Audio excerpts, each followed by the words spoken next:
Assalamu alaikum to everyone who's watching this video lecture. This is Waqar from Camry International Science College at Talagam. Welcome to all the student in classroom training video lecture. I hope you would be fine and you would have prepared all the lectures which were delivered by me or Sir Mumtaz. As you know very well that the grammar portion is being taught by me and the text portion is being taught by the Sir Mumtaz, and I hope you have been prepared all the lecture regarding grammar and regarding text, because both the parts are very important regarding your studies. You cannot achieve a very well goal without following both the portion. So dear student, it's up to you. Are you going to pay heed to your studies or not? When you are going to pay heed or attention to your study, it will be very beneficial and you can achieve your goal which is in your mind regarding your study. So I was talking about in previous lecture on present indefinite passive voice. As you know very well, the topic of present indefinite active and passive, both the topics are covered in 2 or 3 lectures. So right now in this lecture I am going to teach you regarding past indefinite active voice. I am not going to make or construct the sentences related past indefinite active voice. I am just going to indicate that what is the identity of past indefinite, because identity is the part and parcel. When you know about the identity of any tense, then that there is no problem to mold or construct the sentences from one language to another language. It will be very easy for you when you have main idea, when you know about that what is the specific identity of past indefinite in your language, and your language is Urdu language, and when you know about the Urdu language, that how can you say that this particular sentence is related to Urdu language and is related to past.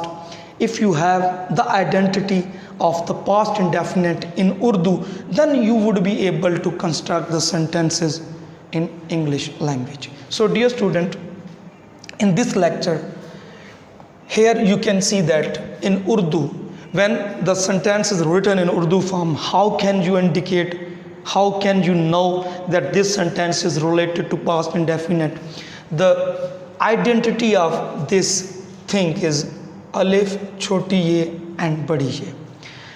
अगर किसी जुमले के आखिर में in Urdu language these 3 terms are written, अलिफ छोटी ये and बड़ी ये, I am not going to say था थी थे, I am not going to say that. In past definite there are some exceptional cases. कुछ ऐसे केसेस हैं जिनमें आप था थे थी लिख सकते हैं, अदरवाइज आप था थे थी नहीं लिख सकते. अलिफ छोटी ये, फॉर्चुनेटली इट कम्स अलिफ एट द एंड ऑफ था. ये लकीली है, ये तफाक है, ठीक है, कि आपके था के एंड पे भी अलिफ आता है, थे के एंड पे बड़ी ये आती है और थी के एंड पे छोटी ये आती है.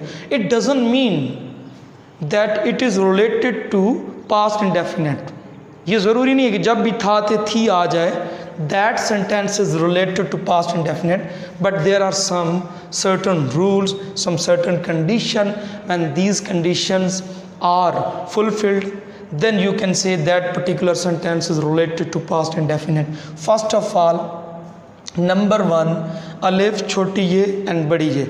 When these 3 terms existence at the end of the Urdu sentence, you can say that this sentence is related to past indefinite active voice. The second is existence of main verb. As you know very well, the verb which has its first, second and third form, it is included in main verb. Go, went, gone. Go, went, gone. Arise, arose, arisen. These are included in main verb. It means that there will be must a main verb in a sentence. When there is a main verb in sentence, that sentence you can relate with past indefinite active voice. The third, no compulsion. There must be no compulsion in sentence. What it means that the work or the action is not done by forcefully. The action is not completed by the subject with the help of force. Force की मदद से नहीं होना चाहिए, तो आपके ये जुमला क्या बनेगा, पास्ट इंडेफिनिट एक्टिव है. So these 3 conditions are very important if you want to make a sentence from Urdu to English language.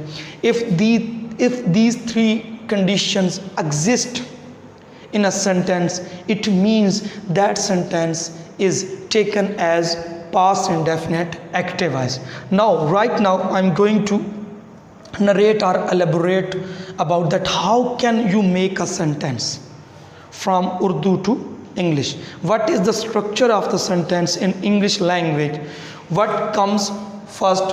What comes next? What comes third? So, first of all, the sequence which is followed in active voice, SVO, subject, verb and object. This sequence is followed at any cost when you are going to make or construct the sentences regarding active voice. This sequence is associated with active voice.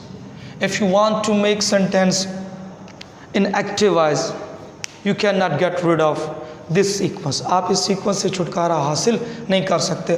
You will have to follow this sequence. Without following this sequence, you will not be able to make or construct sentences from Urdu language to English language in active voice. I am only talking about active voice. This sequence is only associated with active voice, is not associated with passive voice. So these 3 conditions are compulsory when you talk about past indefinite. So right now, here I am going to teach you that how can you make a sentence in English language. What is the sequence, what is the structure of a sentence when you try to mold the sentence in English language. So with every subject, whether it is he, she, it, Aslam, Akram, Nazia, Shazia, whatsoever the name is, so whatsoever the subject is, you can only use second form of the verb. Sequence is also here. This is subject, this is verb, and this is object. The sequence is not broken right now here. So we are also following the sequence of SVO. With every subject, whatever the subject is, you are going to use second form of verb, not first, and plus object. With every subject, you are only going to use second form of verb. Dear student, you can take a screenshot, and after that I am going to teach you further regarding this lecture or topic.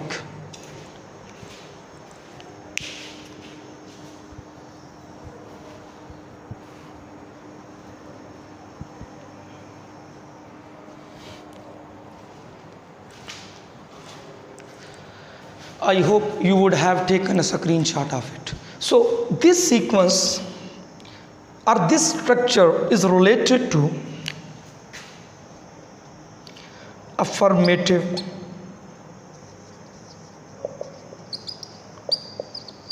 sentences. What it means, there is another name of this thing which is known as the name of positive sentences. Urdu में जैसे आप मुस्बत फ़िक्रात कहते हैं, यानी this structure, ये जो structure is related to affirmative sentences.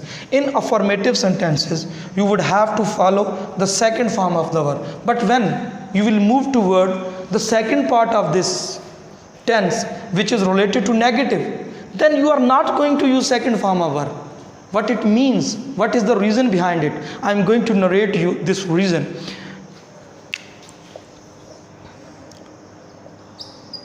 Negative.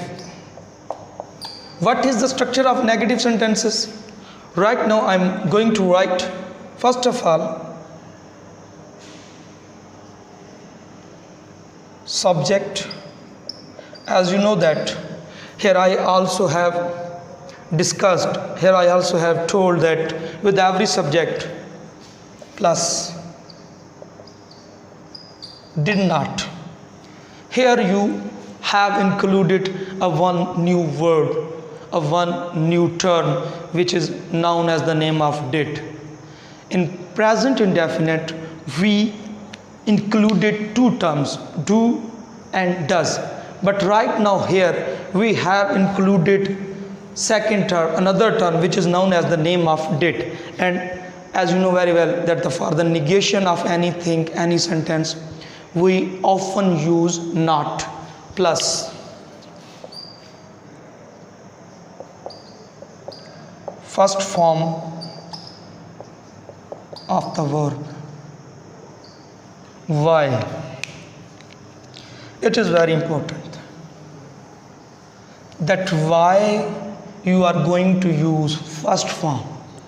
In this lecture you have only used second form of verb, but right now here in negative sentences you are going to use first form of the verb. What is the reason? What is the logic behind it? Dear student, you can see that the did is also a second form. First form is do, second form is did, and third form is done. So you cannot use two second form in a single clause. I'm talking about clause. What is difference between a clause and a sentence? Sentence may consist of one or more than one or three clauses, but when I'm talking about one clause, it means that there is only one subject, one verb and one object. You cannot write two second forms in a single clause. You are not allowed by the native speaker, by the linguistics, to write two second form in a single clause. So here you have got or picked the idea that did is also a second form. Did is also a second form. So here in affirmative you have used second form, so you cannot use again second form after did, because did is already second form. So in this phrase, in this phase, you are going to use first form of verb. It is the reason behind it, it is the logic behind it कि आप क्यों जो है वो second form इस्तेमाल नहीं कर सकते, क्योंकि एक क्लास के अंदर कभी भी दो सेकंड फॉर्म नहीं आती. डिड खुद सेकंड फॉर्म है, इस वजह से you are compelled by the native speaker that you are going to use after did a first form. आप क्या करोगे, पहली जो हालत है वो आप इस्तेमाल करोगे. मैं उम्मीद करता हूँ you would have understood the lecture which is delivered by me. So dear student, take care of yourself and your family. Allah Hafiz. Bye.